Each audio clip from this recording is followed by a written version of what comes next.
Can you tell us a little bit about what has been going on in your world recently related to PSC and I guess renewable energy? Yeah, I love to. I mean, I think without a doubt, a lot of our focus as lawmakers have all been COVID related, right? So we have been in the trenches with unemployment. We've been in the trenches with supporting our small businesses, getting more testing in the state, getting results from tests a lot faster, supporting our most vulnerable community members, from veterans to seniors to those who live in areas of poverty, trying to prevent homelessness through eviction protection and foreclosure protection. But all of that's also, grounded in a larger system that we call home, right here in Florida.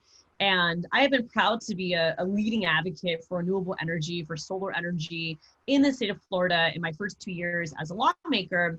And it's interesting because as all these other crises around COVID-19 have taken place, we've also seen just unstable markets around oil and gas. We've seen national security concerns continue to arise in areas of the world where, again, oil and gas seem to be a priority for different countries, including ours. And as our economy has just completely collapsed due to this pandemic, and we're in a process of rebuilding America, I never have lost sight of just the importance of renewable energy in those goals, especially when we think about power disconnects right now. And so many utility companies in the beginning of the pandemic had to be pushed to not disconnect folks who could not pay.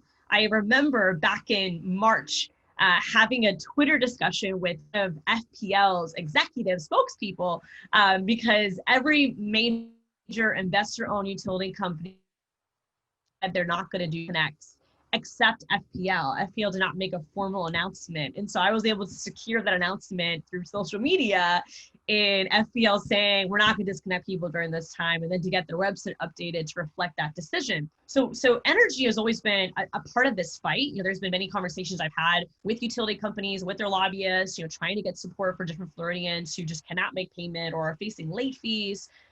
And that really brought to centerfold for me the importance of lifting up energy policy in the conversation of Florida's recovery and the nation's recovery. Because if we had renewable energy on roofs across America and on roofs here in Florida, if we have the ability to store power more locally versus centralized to these monopolies, then there would be less folks facing disconnects. There would be cleaner air for people to breathe. And ultimately, we wouldn't be so reliant on international partners because we would be able to have reliance on ourselves. And so I penned an op-ed that was kind of centered on this point, while also embracing the connection between pursuing renewable energy as an environmental health issue, but also as one of environmental justice, because we know that for so many of our communities of color, they have no ability to benefit from some of these opportunities, whether it's a cost prohibition or also just the energy efficiency programs utility companies are supposed to provide are not readily available.